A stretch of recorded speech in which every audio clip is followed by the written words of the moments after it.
जय श्री राम। यही विधि राम सब ही समुझावा, गुरुपद पदुम हरस सिरुनावा। गणपति गौरी गिरि उसमनाई, चले असीस पाई रघुराई। भगवान राम इस तरह सब पूर्ववासियों को समझाते हुए और गुरु जी के चरण कमलों में सिर नवाया। फिर गणेश जी, पार्वती जी और कैलाशपति महादेव जी को मनाकर और उनका आशीर्वाद लेकर श्री रघुनाथ जी चल दिए। राम चलति यति भयो विषादु, सुनि न जाई पुर यारत नादु। कुशगन लंक अवधयति शोकु, हरस विषाद दिवस सुरलोकु। श्री राम जी के चलते ही बड़ा भारी विषाद हो गया, अर्थात वहाँ शोक छा गया। नगर का हाहाकार सुना नहीं जाता, लंका में बुरे शकुन होने लगे, अयोध्या में अत्यंत शोक छा गया और देवलोक में सब जगह हर्ष और विषाद दोनों के वश में हो गए।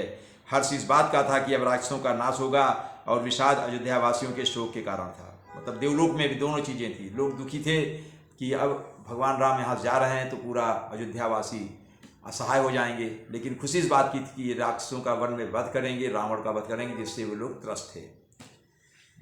और जब यहाँ अयोध्या में उदासी छा गई तो लंका में बुरे शकुन होने लगे, मतलब ऐसे ऐसे लक्षण दिखने लगे, लग रहा कि अब वहाँ का सर्वनाश होने का समय आने वाला है। गई मूर्छा तब भूपति जागे, बोली सुमंत्रु कहन यस लागे। राम चले बन प्राण न जाही, के सुख लागी रहत तन माही। मूर्छा दूर हुई तब राजा जागे और सुमंत्र को बुलाकर ऐसा कहने लगे, श्री राम वन को चले गए पर मेरे प्राण नहीं जा रहे हैं, न जाने ये किस सुख के लिए शरीर में टिक रहे हैं। यही ते कवन व्यथा बलवाना, जो दुख पाई तजहि तनु प्राणा। पुनि धरि धीर कहाई नर नाहु, लय रथु संग सखा तुम जाहू। इससे अधिक बलवती और कौन सी व्यथा होगी जिस दुख को पाकर प्राण शरीर को नहीं छोड़ेंगे, ऐसा दशरथ जी सोच रहे हैं। फिर धीरज धरकर राजा ने कहा, हे सखा तुम रथ लेकर श्री राम के साथ जाओ। सुठ सुकुमार कुमार दो, जनक सुता सुकुमार। रथ चढ़ाई देख राय बनू, फिरे गए दिन चारी। अत्यंत सुकुमार दोनों कुमारों को और सुकुमारी जानकी को रथ में चढ़ाकर वन दिखलाकर 4 दिन के बाद लौट आना, ऐसा बता रहे हैं दशरथ जी। जो नहीं फिरई धीर दो भाई, सत्य संध दृढ़ व्रत रघुराई। तो तुम विनय करे कर जोरी, फेरी प्रभु मिथिलेश किशोरी। यदि धैर्यवान दोनों भाई न लौटें, क्योंकि रघुनाथ जी प्रण के सच्चे और दृढ़ता से नियम का पालन करने वाले हैं, तो तुम हाथ जोड़ करके विनती करना कि हे प्रभु जनक कुमारी सीता जी को लौटा दीजिए। जब सिय कानन देख डेराही, कहो मोर सिख अवसर पाई। सास ससुर यस कहो सदेशु, पुत्र फ्री बन बहुत कलेशु। जब सीता वन को देखकर डरे तब मौका पाकर मेरी यही शिक्षा देना और कहना कि तुम्हारे सास ससुर ने ऐसा संदेशा कहा है, हे पुत्री तुम लौट चलो, वन में बहुत ही तकलीफ है। पितु गृह कबहु ससुरारी, रहो जहाँ रुचि हो तुम्हारी।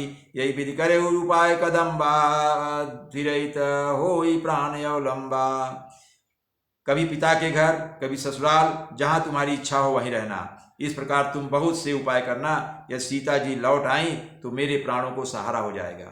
मतलब सुमंत्र को समझा रहे हैं, सारथी को, मंत्री को, कि उनको तुम समझाना सीता जी को कि यहाँ बहुत तकलीफ है, तुम्हारी जहाँ इच्छा वहाँ रहना, चाहे जनकपुर में रहना, मायके में चली जाना, चाहे अयोध्या जी में रहना, जहाँ तुम्हारी इच्छा वहाँ रहना। ना हित मोर मरण परिणामा, कछुन बिसाई भय विधि बामा। अस कही मुरुषि परा बहि राऊ, राम लखन सी आनि दिखाऊ। दशरथ जी और कह रहे हैं कि और कहना, नहीं तो अंत में मेरा मरण ही होगा, विधाता के विपरीत होने पर कुछ वश नहीं चलता। हा राम, हा लक्ष्मण, सीता को लाकर दिखाओ। ऐसा कहकर राजा मूर्छित होकर पृथ्वी पर गिर पड़े।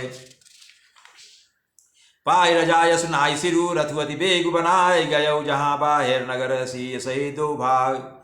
सुमंत्र जी राजा की आज्ञा पाकर सिर नवाकर और बहुत जल्दी रथ जुड़वाकर वहां गए, जहां नगर के बाहर सीता जी सहित दोनों भाई थे। जय श्री राम।